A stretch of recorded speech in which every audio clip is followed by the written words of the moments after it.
Tinatawag niya ako, ha? Where the egg? In this chicken, what you will do that? This one. Bring it also. Will die like that? Bring the home. Okay.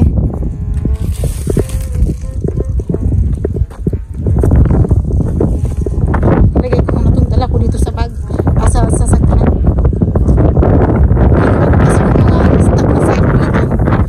Ano to eh? Lalagyan ko ng basura. Ang daming sako naka-stack eh ha. Kapa ha. Lagyan kita basura. Ha? What now?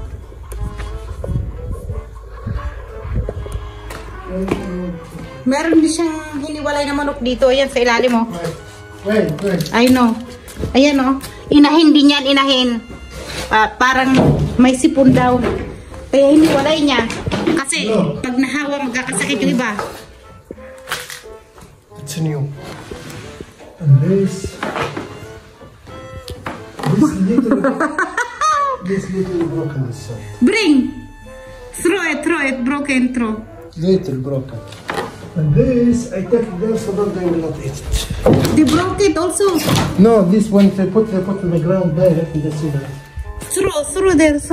Let the other eat it, the bird. Throw anywhere. Ang dumi oh.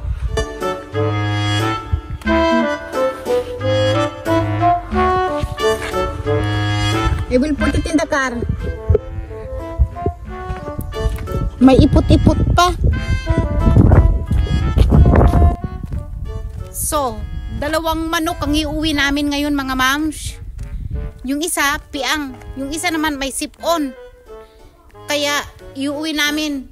Kailangan i-separate sa mga, walang sakit. Kasi kapag pinagsama-sama mo yan sila, magkakasakit na rin yung iba.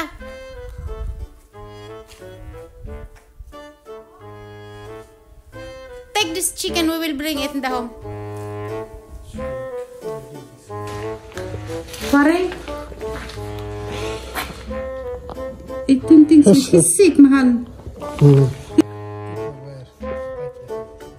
Take the fit, hold my video.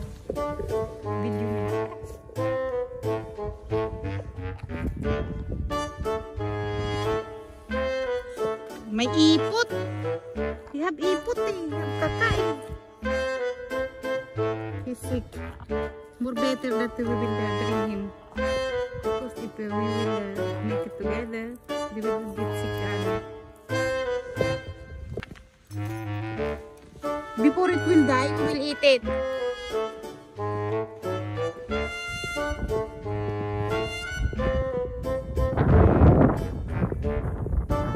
Why you don't bring that cashew where he been before?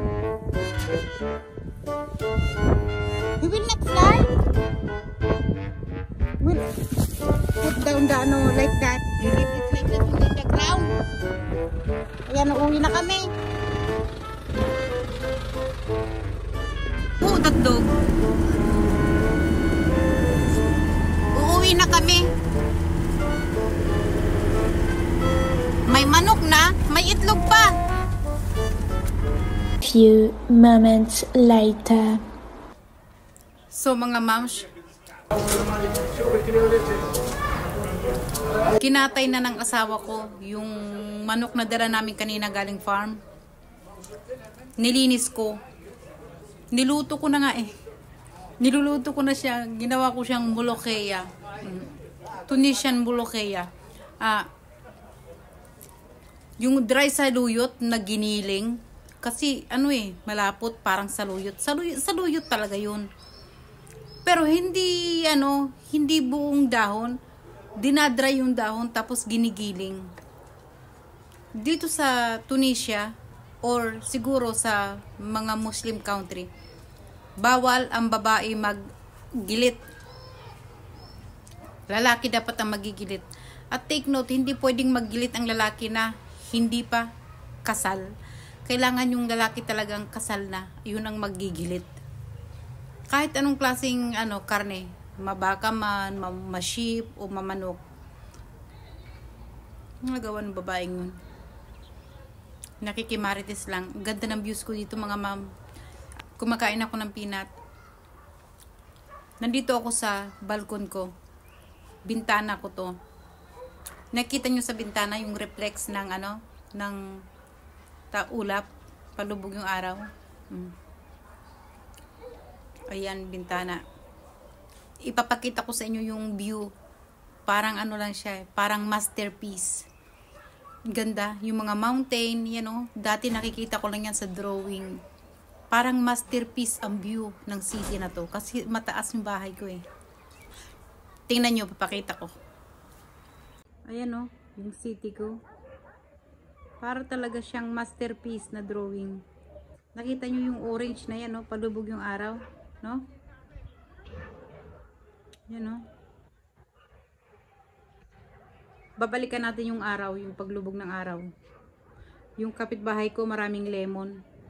Diyan ako lagi nangihingi. Ayan, nangihingi ako lagi. Balikan natin yung paglubog ng araw. Ayan, diba nakita nyo ang ganda? Ayan yung bundok na yan, drawing na yan. Dati sa drawing ko lang nakikita yan. Yan, parang drawing. Sabi ko nga sa inyo, parang masterpiece talaga siya. Ang ganda. Diba? Papakita ko naman sa inyo yung mulokay ang luto ko.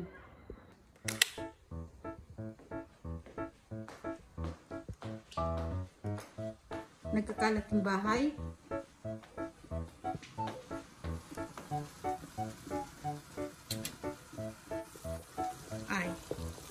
Ayan, mulokaya. Diba? Lulutuin ko siya ngayon.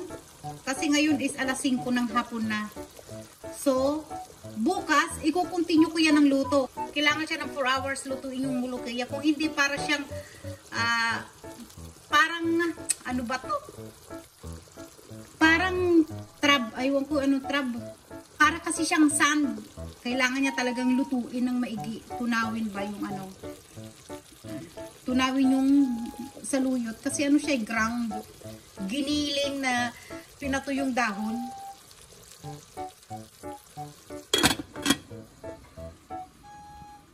Binigyan niya pala ako ng kapitbahay ng dahon ng laurel, mga mamsyo. Kapitbahay ng biyanan ko. And I thank you